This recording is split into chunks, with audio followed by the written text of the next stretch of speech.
എല്ലാവർക്കും നമസ്കാരം. അഡ്വക്കേറ്റ് ശൈല റാണിയാണ് നമ്മുടെ കൂടെയുള്ളത്. മാം നമസ്കാരം. നമ്മൾ കുറച്ച് ദിവസമായി സംസാരിക്കണം വിചാരിക്കുന്നു. പല തിരക്കുകൾ കാരണം നടക്കാതെ പോവുകയാണ് മാമിന്റെ. മാം വളരെ പ്രധാനപ്പെട്ട ഒരു വിഷയമാണ്. കഴിഞ്ഞ കുറച്ചധികം നാളുകളായി ഈ പ്രശ്നങ്ങൾ നടക്കുന്നുണ്ടെങ്കിൽ പോലും ആക്ടർ ബാലയുമായി ബന്ധപ്പെട്ടിട്ടാണ്. ആക്ടർ ബാലയുമായി ബന്ധപ്പെട്ടിട്ട് കഴിഞ്ഞ ആഴ്ച മുൻ ഭാര്യയായിരുന്ന അമൃത സുരേഷ് പരാതി നൽകുന്നതുമായി ബന്ധപ്പെട്ട് നമ്മൾ ഡിസ്കഷൻ നടത്തിയിരുന്നു. മാമിന്റെ മകൾ തന്നെ നമ്മുടെ ചാനലിൽ വന്ന് അതിനെക്കുറിച്ച് ഡീറ്റെയിൽ ആയിട്ട് സംസാരിക്കുകയും ചെയ്തിരുന്നു.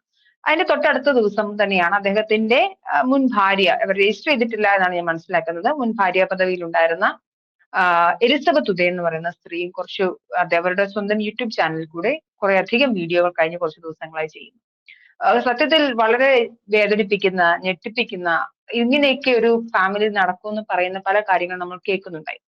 നമുക്ക് അത് ഫോളോ ചെയ്തിരുന്നോ? ഓക്കെ, ഞാൻ ആ ചാനലിൽ ന്യൂസ് വന്നതും അല്ലാതെ റൈറ്റിംഗ്സും എലിസബത്തിന്റെ വോയിസ് ക്ലിപ്പുകളും ഒക്കെ ഞാൻ കേട്ടിട്ടുണ്ടായിരുന്നു. ശരിക്കും പറഞ്ഞു കഴിഞ്ഞാൽ വേദനിപ്പിക്കുന്ന, മനുഷ്യ പറഞ്ഞ പോലെ വേദനിപ്പിക്കുന്നത് തന്നെയാണ്. ഇതിനകത്ത് ഒരുപാട് കാര്യങ്ങൾ, ഇപ്പൊ എലിസബത്ത് എന്ന് പറയുന്നത് വെറും നമുക്ക് വേണമെങ്കിൽ തള്ളിക്കളയോ, അത് ഫാമിലിയിൽ നടന്ന പ്രശ്നമല്ലേ, അത് അവരുടെ പേഴ്സണൽ എന്നൊക്കെ പറഞ്ഞ് നമുക്ക് ഒഴിവാക്കാം. പക്ഷെ എന്നെ സംബന്ധിച്ചിടത്തോളം അത് വെറും ഒരു എലിസബത്ത് മാത്രമല്ല, സ്ത്രീകളെ ഇതേപോലെ വെറും ഒരുപാട് സ്ത്രീകളുണ്ട്. അതുകൊണ്ട് ഒരു പേഴ്സണൽ ഇഷ്യൂ എന്ന് പറഞ്ഞിട്ടുണ്ടെങ്കിൽ ഫാമിലി ഇഷ്യൂ, അത് അവരുടെ പ്രശ്നമല്ലേ എന്ന് ഒഴിവാക്കാൻ എനിക്ക് ആസ് എ ലോയർ അല്ലെ ആസ് എ സ്ത്രീ എനിക്ക് പറ്റുന്നില്ല. അത് കാരണം തന്നെ പറയുന്നത് വെച്ച് കഴിഞ്ഞാൽ വളരെ ക്രൂരമായ ആരോപണങ്ങൾ ആ കുട്ടിക്ക് നേരെ ഉപയോഗിക്കുന്നുണ്ട്. ആ കുട്ടി ഒറ്റയ്ക്കാണ് നിന്ന് പോരാടുന്നത് കാണുമ്പോഴേക്കും എന്താ പറയാ, ആ ധൈര്യത്തിനെ നമ്മൾ അപ്രീഷിയേറ്റ് ചെയ്യണം. ഒറ്റയ്ക്കാണ്, ആ കുട്ടിക്ക് ഒരു നിയമപരമായിട്ട് ഒരു സഹായം ആരെങ്കിലും കൊടുക്കുന്നുണ്ടോ എന്ന് എനിക്കറിയില്ല.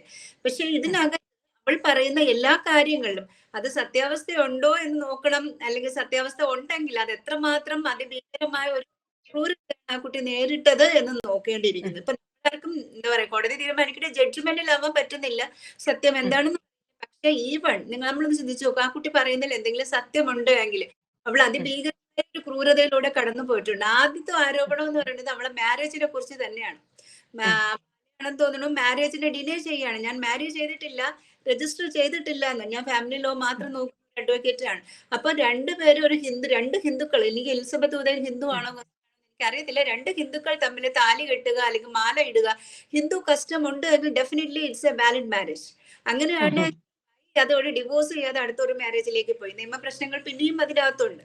പിന്നെ ഈവൺ അതല്ല, അവൾ അതിനകത്ത് മാരേജ് ചെയ്തിട്ടില്ല, ഒരു ലിവിങ് ടുഗദർ റിലേഷൻഷിപ്പ് ആണ് എങ്കിൽ ഇവൾ പറയുന്നുണ്ട് അവളെ റേപ്പ് ചെയ്തു എന്ന് പറയുന്നുണ്ട്. ഒരു റിലേഷൻഷിപ്പിലെ റേപ്പ് ആണെങ്കിലും നമ്മൾ മാരിറ്റൽ റേപ്പ് എന്ന് പറയും. അത് ഇന്നത്തെ കാലത്തിൽ ഈ ക്രിമിനലൈസ് ചെയ്തിട്ടില്ല. അത് നമ്മുടെ ഇന്ത്യയിൽ അത് ക്രിമിനലൈസ് ചെയ്തില്ല, വളരെ വിദേശ രാജ്യങ്ങളിലേക്ക് ക്രിമിനലൈസ് ചെയ്തിട്ടുണ്ട്. ഇന്ത്യയിൽ അത് ക്രിമിനലൈസ് ചെയ്താത്തിടത്തോളം കാലം മാരിറ്റൽ റേപ്പ് ഒരു ക്രൈം അല്ല. എന്താ പറയുക, ഹസ്ബൻഡ് ക്യാൻ റേപ്പ് എന്നാണ് നിയമ സംവിധാനം പറഞ്ഞുകൊണ്ടിരിക്കുന്നത്.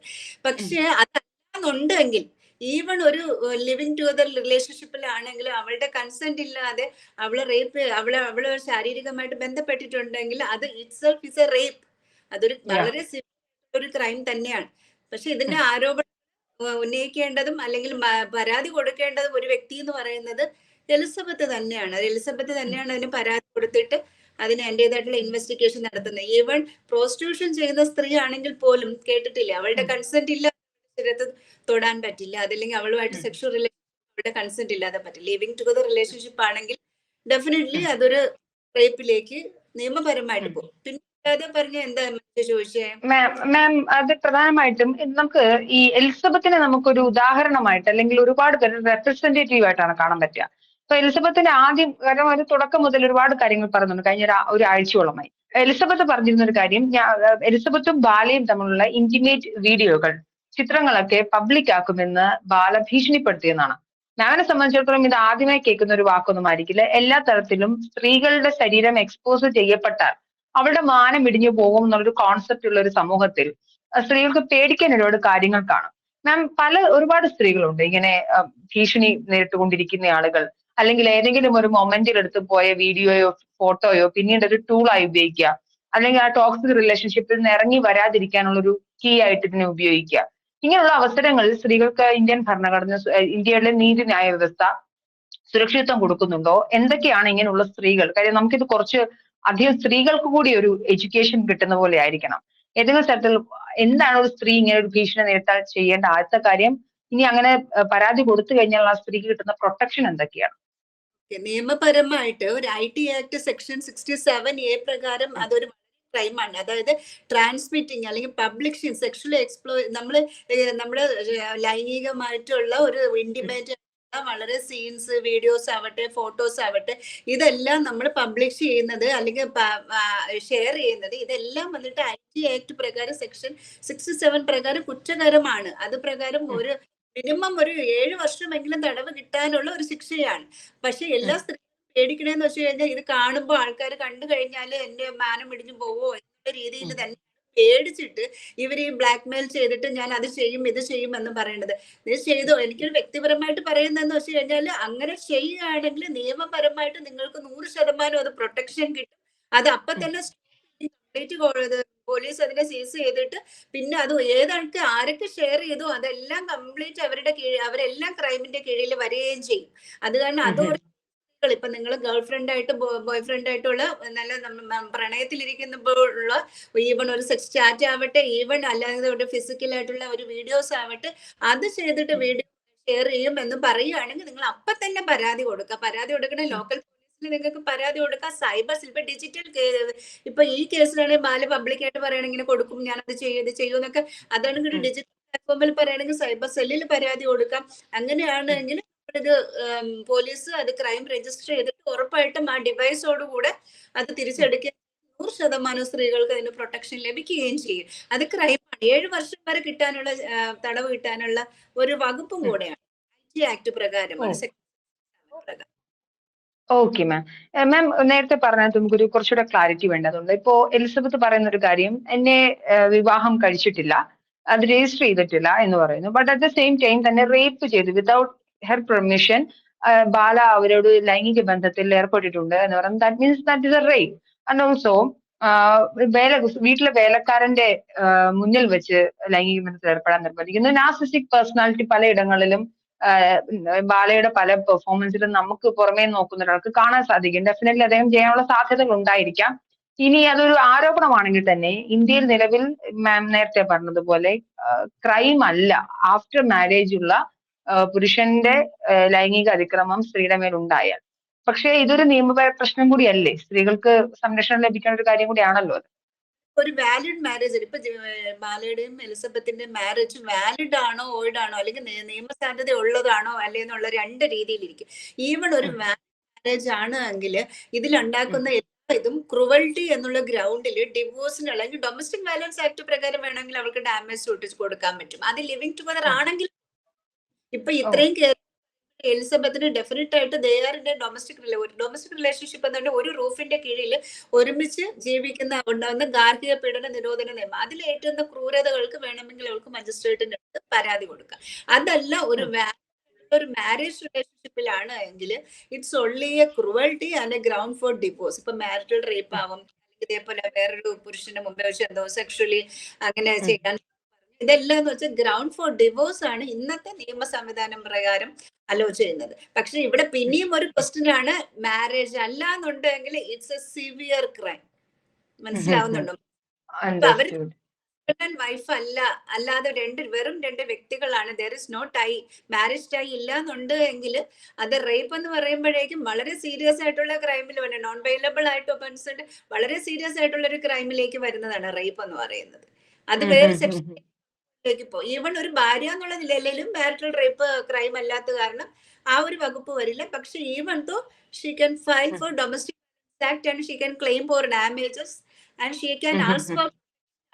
ഈ കുട്ടി പറയുന്നുണ്ടല്ലോ, എന്റെ എനിക്ക് ഭയം തോന്നണു, ഭീഷണിപ്പെടുത്തുന്നു, എനിക്ക് സംഭവിക്കാന്നുകൊണ്ട് ഉറപ്പായിട്ട് അവൾക്ക് പ്രൊട്ടക്ഷൻ ആവശ്യപ്പെടാം.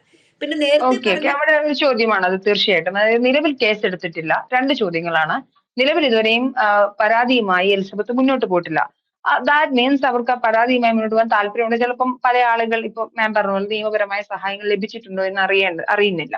ഇനി അങ്ങനെ മുന്നോട്ട് പോകുന്നില്ല. പക്ഷെ പല ഘട്ടങ്ങളിലായി ചിലപ്പോൾ ഞാൻ ഈ വീഡിയോ ഇറങ്ങിയതിന് ശേഷം ജീവിച്ചിരിക്കുമെന്ന് നിങ്ങൾക്ക് ഉറപ്പില്ല, എന്നെ കൊല്ലാം, ഇങ്ങനെയുള്ള പ്രശ്നങ്ങൾ ആ കുട്ടി പറയുന്നുണ്ട്. പോലീസിന് ഇത്തരം വിഷയങ്ങളിൽ സ്വമേധയാ കേസെടുക്കാൻ പറ്റുമോ? കാര്യം ഇതൊരു പബ്ലിക് ആയിരുന്ന ചാനലും പരാതി വേണം. ഇതൊരു വ്യക്തിപരമായ ഒരു കാര്യമാണ്. ഇപ്പൊ നമ്മളൊരു പബ്ലിക് റിലേറ്റഡ് ഒക്കെ ആണെങ്കിലായിരിക്കും മിക്കപ്പോഴും സേമോട്ട കേസ് എടുക്കുന്നത്.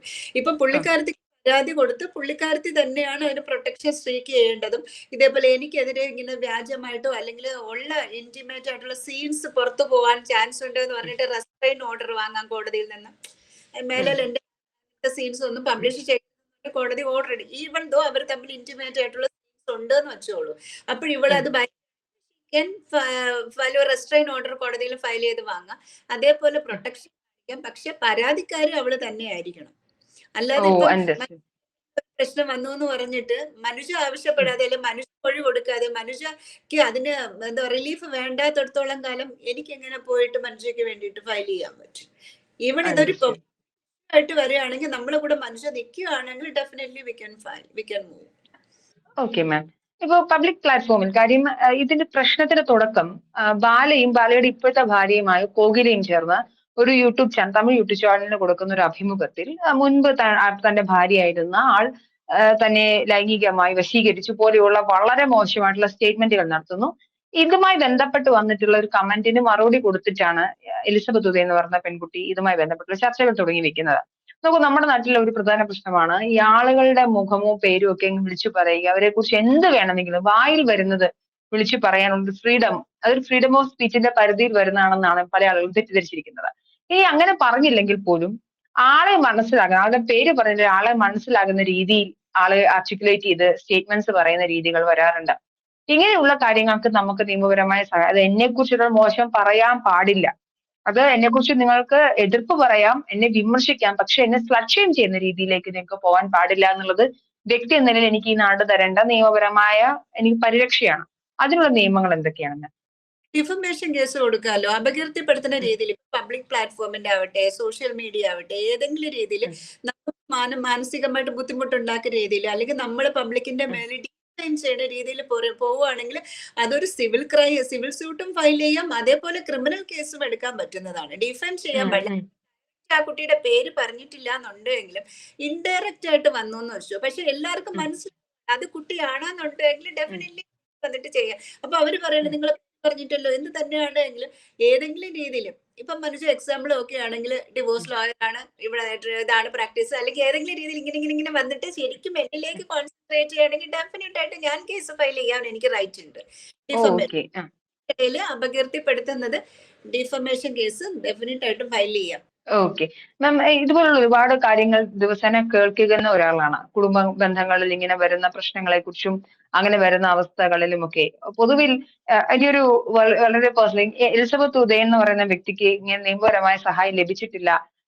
പക്ഷേ ഏതെങ്കിലും ഒരു ഘട്ടത്തിൽ ഒരു ഓഫർ വെക്കുകയാണെങ്കിൽ തീർച്ചയായിട്ടും അഡ്വക്കേറ്റ് ശൈലറാണി അങ്ങനെ ഒരു നിയമപരമായ സഹായം പ്രൊവൈഡ് ചെയ്യുമോ? ആദ്യമേ പറഞ്ഞില്ലേ, എലിസബത്ത് എന്ന് പറയുന്നത് വെറും ഒരു കുട്ടിയല്ല. എലിസബത്ത് എന്ന് പറഞ്ഞാൽ ഒരുപാട് എലിസബത്തുകൾ വരാറുണ്ട്. അങ്ങനെ ഒരു വരികയാണെങ്കിൽ 100% എലിസബത്തിന് വേണ്ടിയിട്ട് ഫൈറ്റ് ചെയ്യാനും തയ്യാറാണ്. തീർച്ചയായിട്ടും മാം. എന്തായാലും ഇതൊരു വലിയ കേസാണ്. നമ്മളെ സംബന്ധിച്ചിടത്തോളം അങ്ങനെ നിസ്സാരമായ ഒരു കാര്യമല്ല. ഒരാൾ എത്രയോ സഫോക്കേറ്റ് ചെയ്തിട്ടുണ്ട്, അവരുടെ പ്രശ്നങ്ങൾ സഫർ ചെയ്തിട്ടുണ്ട്. അപ്പോ ഏറ്റവും ഒടുക്കം ഇനി എന്തെങ്കിലും സംഭവിക്കട്ടെ എന്നോർത്ത് പറഞ്ഞു പോകുന്ന ഒരു സ്ത്രീയുടെ അവസ്ഥ വളരെ ഭീകരമാണ്. ഈ 2025 നമുക്കിരുന്ന് ഇപ്പോഴും പ്രൈവസിയെ കുറിച്ചും സ്ത്രീകളുടെ സുരക്ഷയെ കുറിച്ചും സംസാരിക്കേണ്ടി പറ്റാത്തൊരു ഗതികേടാണ്. നമ്മളെയൊക്കെ പറഞ്ഞു കഴിഞ്ഞാലും ഇപ്പോഴും സ്ത്രീകൾ ഇപ്പൊ കുടുംബത്തിനകത്താവട്ടെ അല്ലെങ്കിൽ വേറെ എവിടെയാണെങ്കിലും നമ്മളിപ്പോഴും സുരക്ഷിതരാണോ? പിന്നെയും നമ്മളെ പോലെയുള്ള ഇപ്പൊ ഞാനൊക്കെ എന്ന് വെച്ച് കഴിഞ്ഞാൽ എന്റെ 50കളിൽ അടുത്തിട്ട്, അപ്പൊ ഒരു കാലത്ത് ഞാൻ അനുഭവിച്ച വേദനകളാണ് ഇപ്പോഴും ഞാനും ഇങ്ങനെ പറഞ്ഞുകൊണ്ടിരിക്കുന്നത്, പറയേണ്ടി വരുന്നത്. അപ്പൊ പോലുള്ള ഒരു തലമുറ വരുന്നു, അവർക്കെങ്കിലും സന്തോഷവും സമാധാനമായിട്ട് ജീവിക്കണ്ടേ. എല്ലാരെയും ഞാൻ കുറ്റപ്പെടുത്തുന്നില്ല, പക്ഷെ ഒരു സമൂഹം ഇപ്പോഴും സ്ത്രീ വിരുദ്ധത പറയുകയും വിരുദ്ധത ആഘോഷിക്കുകയും സ്ത്രീ എന്ന് പറയുന്നത് അടിമയായിട്ടും പീഡിപ്പിക്കപ്പെടേണ്ടവളുമാണ് എന്ന് വിചാരിക്കുന്ന ഒരു സമൂഹവും ഒരു സ്ഥലത്തുണ്ട്. അപ്പൊ അവരിൽ നിന്നാണ് അവരോടാണ് ഫൈറ്റും വരുന്നത്, അവരിൽ നിന്നാണ് ഇവരെ പ്രൊട്ടക്ട്. പിന്നെ എനിക്ക് എലിസബത്തിനെ പോലുള്ള സ്ത്രീകളോട് പറയാനുള്ളതെന്ന് വെച്ച് കഴിഞ്ഞാലും നമ്മൾ ആരെങ്കിലും സഹായിക്കും എന്ന് വിചാരിച്ചുകൊണ്ട് നമ്മൾ ഇരിക്കും. ഇപ്പൊ എലിസബത്തിന് ധൈര്യം, അതാണ് എലിസബത്ത് ഇത്രയും പബ്ലിക്കായിട്ട് പറയാനെങ്കിലും ശ്രമിച്ചത്. അപ്പം നാല് സൈഡിൽ നിന്ന് കുറ്റപ്പെടുത്തലുകൾ ഉണ്ടാവാം, എന്തിനാണ് ഇത് ചെയ്തതെന്ന് പറഞ്ഞ് ആയിക്കോട്ടെ, എങ്കിലും നമ്മുടെ മനസ്സാക്ഷിയെ ജയിക്കാനാണെങ്കിലും ആ പെൺകുട്ടി പുറത്തേക്ക് വരണം, നിയമപരമായിട്ട് ഇത് നേരിടണം. ഒരുപാട് സപ്പോർട്ടീവായിട്ടുള്ള നിയമസാധ്യത കൊണ്ട് ഒരു വ്യക്തിപരമായ കാര്യമാണ് എലിസബത്ത് മുന്നോട്ട് വരുന്ന പരാതി കൊടുക്കാത്തടത്തോളം കാലം പോലീസിനോ കോടതിക്കോ വക്കീലന്മാർക്കോ ഒന്നും ചെയ്യാൻ പറഞ്ഞുകൊണ്ടിരിക്കാന്ന് മാത്രമേ പറ്റത്തുള്ളൂ മനുഷ്യൻ. തീർച്ചയായിട്ടും എലിസബത്ത് മുന്നോട്ട് വരട്ടെ. ഇത്രയും പബ്ലിക് പ്ലാറ്റ്ഫോമിൽ തന്നെ അനുഭവങ്ങളൊക്കെ പറയുന്ന ആൾക്ക് നിയമപരമായ സഹായ സഹകരണങ്ങൾ ലഭിക്കുകയും കൃത്യമായ രീതിയിൽ മോണിറ്റർ ചെയ്ത് കഴിഞ്ഞാൽ അവർക്ക് എന്തായാലും ഈ നാട്ടിൽ നല്ലൊരു നിയമമുണ്ട്. അത് സ്ത്രീകളായാലോ പുരുഷരായാലും അവർക്ക് അവരുടെ ഭാഗത്ത് ആരുടെ ഭാഗത്താണോ ശരി അവർക്ക് നീതി ലഭിക്കും എന്നുള്ളതാണ് അതിന്റെ മഹത്വം. വ്യക്തിപരമായിട്ടുള്ള ഞാൻ ഒരു അഡ്വക്കേറ്റ് എന്നുള്ള നിലയില്ല, വ്യക്തിപരമായിട്ട് എന്താന്ന് വെച്ച് കഴിഞ്ഞാൽ ഇവർ ആദ്യം കോൺഫിഡൻസ് ലെവൽ അങ്ങ് കംപ്ലീറ്റ് താർക്കും, പിന്നെ ഭയപ്പെടുത്തും. ുമ്പോഴേക്കും നമ്മുടെ കോൺഫിഡൻസും പോയി ഭയവും കൂടെ വരുമ്പോഴേക്കും ഞാൻ ചെയ്യുന്നത് ശരിയാവോ.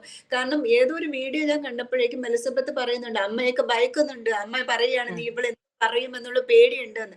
അപ്പൊ എലിസബത്ത് സമയത്ത് കൈവിട്ട് നിൽക്കുന്ന പോലെ നമുക്ക് തോന്നുകയും ചെയ്യും. എന്ന് വെച്ച് കഴിഞ്ഞാൽ അതെന്തോ ആ ഒരു ലെവലിലേക്ക് അവളുടെ മാനസികാവസ്ഥ ചിലപ്പം എത്തിയിട്ടും ഉണ്ടാവും. അപ്പൊ ആദ്യം വരുന്നതെന്ന് വെച്ച് കഴിഞ്ഞാൽ നമ്മളെ പോലെ കുറച്ച് സ്ത്രീകളെങ്കിലും അവളെ എംപവർ ചെയ്യിക്കണം. അവള് സത്യമാണ്, അല്ലെങ്കിൽ അവളുടെ ഭാഗത്ത് സത്യമുണ്ടെങ്കിൽ ഉറപ്പായിട്ടും അവളെ ഡിസേർവ് ചെയ്യുന്നുണ്ട്, നല്ലൊരു ബെറ്റർ ലൈഫ് അർഹിക്കുന്നുണ്ട്, അവളത് മൂവ് ഓൺ ചെയ്യണം എന്ന് തന്നെയാണ് എന്റെ ഒരു വ്യക്തിപരമായിട്ട് ആഗ്രഹവും ആശംസയും.